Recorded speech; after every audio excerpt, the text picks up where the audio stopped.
नमस्कार दोस्तों, मैं विनय ज्योतिषी आप सभी का अपने चैनल में बहुत बहुत स्वागत करता हूं। आशा करता हूं आप सब स्वस्थ होंगे, सुरक्षित होंगे। दोस्तों, हम बात करेंगे जुलाई महीने के राशिफल की और आज हम बात करेंगे कन्या लग्न की। जी हाँ दोस्तों, कन्या लग्न वालों के लिए शनि की दृष्टि लगातार लग्न पे है। जीवन के प्रति सकारात्मक भाव के साथ में खूब सारी मेहनत ये शनि चाहते हैं। सप्तम भाव से दृष्टि जो डाल रहे हैं आपके लग्न पे।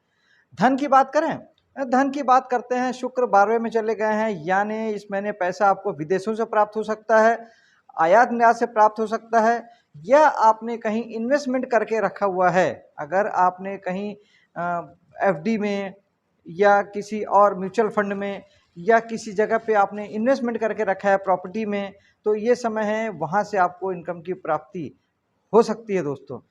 विशेष तौर पे आपके कोई रिश्तेदार अगर विदेशों में हैं या दूसरे स्टेट में हैं, दूर हैं, उनके माध्यम से भी आपको धन की प्राप्ति शुक्र करा सकते हैं, धन भी और लग्जरी भी। पराक्रम में चलते हैं, यहाँ पर मंगल सप्तम दृष्टि से देखेंगे भाग्य के भाव से। पराक्रम का भाव है, पराक्रम के भाव पे मंगल की दृष्टि आपके साहस को, पराक्रम को बहुत बढ़ाएगी और इस महीने आपको उसका यूज़ करना चाहिए, भिड़ना चाहिए काम के प्रति। खूब सारी साहस, ऊर्जा, एनर्जी समय इस महीने आपके पास रहेगी। आप बड़े से बड़ा काम कर जाएंगे, कर गुजरेंगे और करना भी चाहिए। बृहस्पति की दृष्टि भी है यहाँ पर।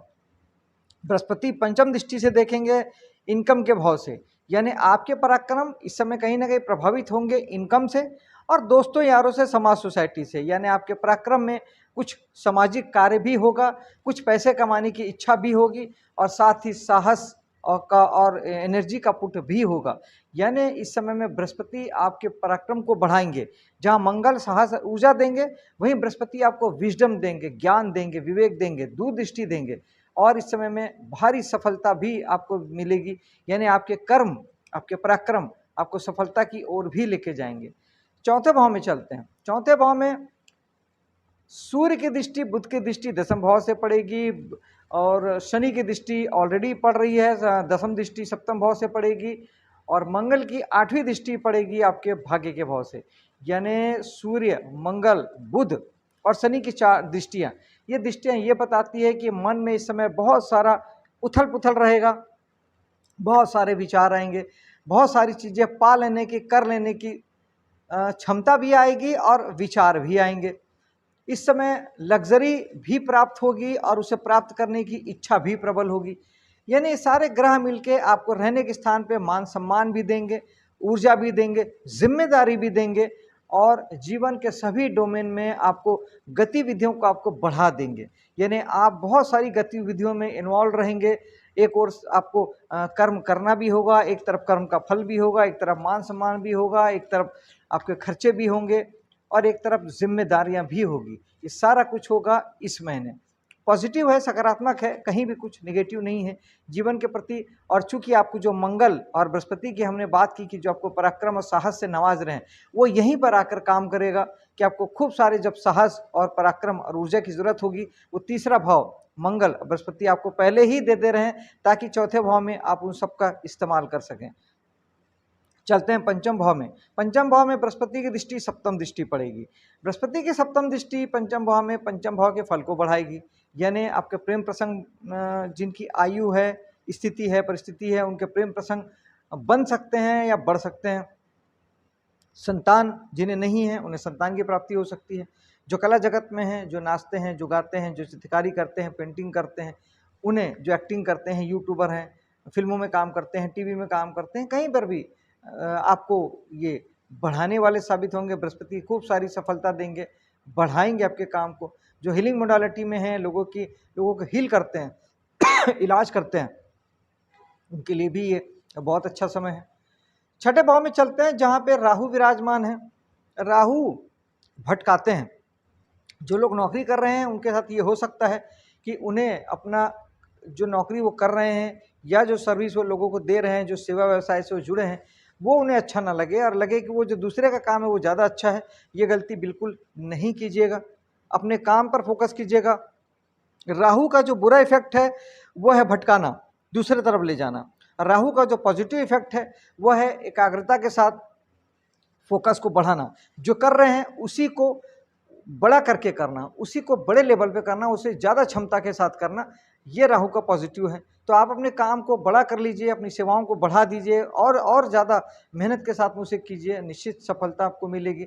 राहु चूँकि बढ़ाते हैं तो इस समय में कर्ज और लड़ाई झगड़े से बचना बेहतर होगा, क्योंकि राहु फिर आपके कर्जे को भी बढ़ाएंगे और आपके लड़ाई झगड़े को भी बढ़ाएंगे। दिखेगा कुछ, होगा कुछ, क्योंकि राहु भ्रम है, एल्यूजन है। बेहतर है, बचना बेहतर होता है। यहाँ पर शुक्र की दृष्टि भी पड़ेगी 12वें भाव से। निश्चित तौर पे आपको खर्चे के प्रति ये भाव सचेत करता है और हेल्थ के प्रति सचेत करता है। मतलब हेल्थ की वजह से आपके खर्च हो सकते हैं, इसलिए ज़्यादा अच्छा है कि अनुशासन का पालन करें, खूब सारा स्पोर्ट्स खेलें, भागे दौड़ें, घूमें फिरें, जिम जाएं, व्यायाम करें, डेली अपने सेट रूटीन को फॉलो करें, खुद पे ध्यान दें, शरीर पे ध्यान दें, ये बहुत ज़रूरी है। सप्तम भाव में चलते हैं जहाँ शनि विराजमान है। शनि जहाँ होते हैं, जहाँ देखते हैं, जहाँ से जुड़ते हैं, शनि चाहते हैं कि वहाँ के प्रति आप जिम्मेदार बने, अपनी जिम्मेदारी को लें और उसे पूरा करें। जब आप ये करते होते हैं तब शनि आपको कोई तकलीफ नहीं देते। सप्तम भाव है जीवन साथी का और बिजनेस का। अगर आप बिजनेस से जुड़े हैं, जीवन साथी के प्रति आप अगर जिम्मेदारी उनकी नहीं लेंगे, हार्डवर्क नहीं करेंगे, उसे पूरा नहीं करेंगे, उसे बाईपास करेंगे, तब शनि आपको दुख देंगे। अदरवाइज अगर आप ये सब कुछ करते रहेंगे तो शनि को आपको कहीं कोई तकलीफ देने का कोई स्पेशल इरादा नहीं होता है। और यहाँ पर बृहस्पति की दृष्टि भी पड़ रही है, जो कि निश्चित तौर पे जिनका विवाह नहीं हुआ है, विवाह योग्य हैं, उनके लिए ये अच्छा समय है, विवाह हो सकता है और बिजनेस व्यापार बढ़ेगा, नया व्यापार करने के लिए ये अच्छा समय है। फिर भी हम शनि के उपाय की बात कर लेते हैं। अगर आपको सप्तम भाव से पीड़ा हो रही है, दुख मिल रहा है, जीवन साथी से दुख या व्यापार से दुख हो रहा है, तो इसका मतलब तो यही है कि आप उसके प्रति जवाबदार नहीं है, जिम्मेदार नहीं है। फिर भी उपायों की बात हम फिर भी करते हैं, क्योंकि उपाय कर लेना चाहिए। तो लेबर क्लास के लोगों का मान सम्मान करना, उनकी मदद करना एक अच्छा उपाय है। ओम शनिश्चराय नमः एक माला जाप करना या 10 मिनट जाप करना, ये भी अच्छा है। शनि भगवान को सरसों का तेल चढ़ाना या सरसों तेल का दान करना, ये भी अच्छा है। और हनुमान जी की साधना, बजरंग बाण, सुंदरकांड, हनुमान चालीसा, ये भी बहुत अच्छा है। इस उपायों से आप शनि भगवान को ठीक कर सकते हैं। 8वें भाव में चलते हैं जहाँ के स्वामी मंगल भाग्य में बैठे हैं। यानी वो ये बताते हैं कि 8वें यानी आपको पिता से संबंधित आपको किसी बात की कोई तकलीफ हो सकती है। कोई पिता के लिए कोई तकलीफ की बात हो सकती है, उनका हेल्थ का आप ध्यान रखें। और इसके अलावा पिता को कहीं न कहीं से पिता के नाम से आपको खर्च कुछ करने पड़ सकते हैं। पिता की वजह से पिता को खर्च हो सकता है या आपको पिता की वजह से खर्च करना पड़ सकता है। और पिता का ध्यान रखिएगा और आप जो साहस, जो पराक्रम जो दिखाएँगे, उसके प्रति भी आपको कहीं न कहीं थोड़ा अवेयर रहना चाहिए। गाड़ी घोड़ा संभल के चलाना चाहिए और अपने आप को स्वस्थ रखना आपकी ज़िम्मेदारी बनती है। मंगल भाग्य में बैठे हैं, भाग्य में मंगल का होना यानी आपका भाग्य कहाँ से बनेगा, तो वो 8वें भाव से बनेगा। यानी आपको कोई पुश्तैनी प्रॉपर्टी से लाभ हो सकता है, या आप 8वें भाव के काम करते हैं तो उसमें आपको कुछ अच्छी बात आपके लिए हो सकती है। और इसके अलावा आपके पराक्रम का स्वामी भी मंगल है, तो निश्चित तौर पे आपको आपके कर्मों से कोई भाग्य उन्नति प्राप्त होगी, ऐसा भी हो सकता है।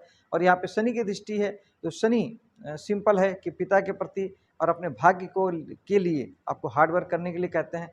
धर्म के प्रति आपको आस्थावान होने के लिए कहते हैं, धर्म के प्रति आपके कर्मठ होने के लिए कहते हैं।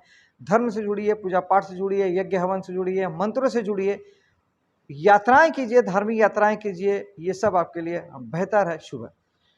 10वें भाव में चलते हैं जहाँ सूर्य बुध विराजमान है। बुध आएंगे 7 तारीख को, सूर्य 15 तारीख तक रहेंगे।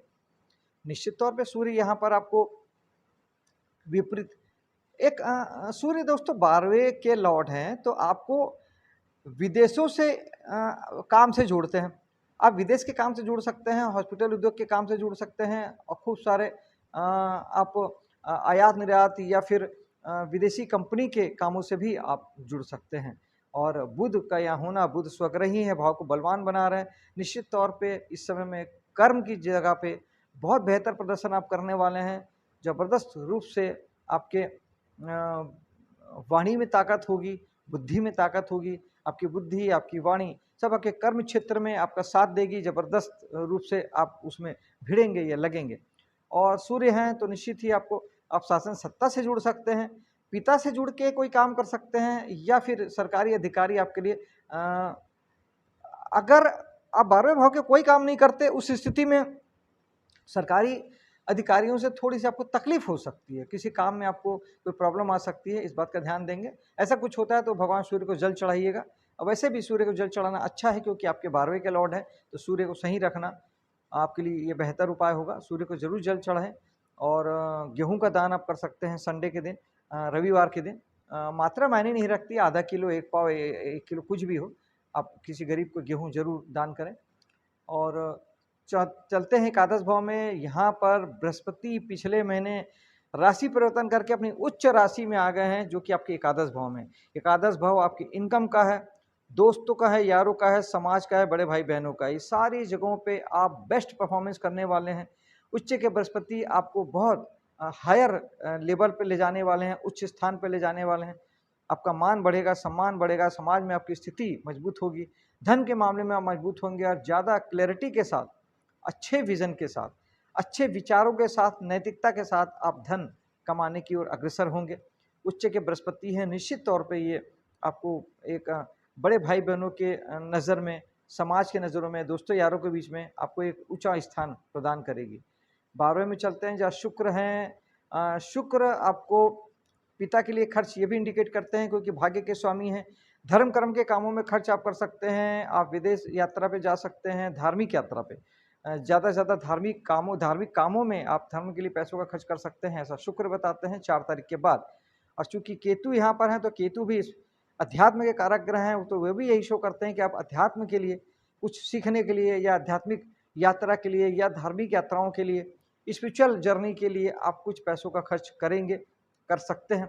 इसके अलावा केतु आपको कहीं ना कहीं आपको अध्यात्म से जोड़ते हैं। 12वां भाव भी हमारे अध्यात्म का है, तो खूब सारा ध्यान कीजिए, प्राणायाम कीजिए, योगा कीजिए, ये बहुत अच्छा है। ये केतु के लिए भी अच्छा है, 12वें भाव के लिए भी अच्छा है, और आपके लिए भी अच्छा है। तो मेडिटेशन ऑलवेज अच्छा होता है, खूब सारा मेडिटेशन करें, ध्यान करें, प्राणायाम करें। और इसी के साथ ये वीडियो, अब मिलता हूँ आपसे अगले महीने अगले वीडियो के साथ में। जय हिंद, जय माता दी।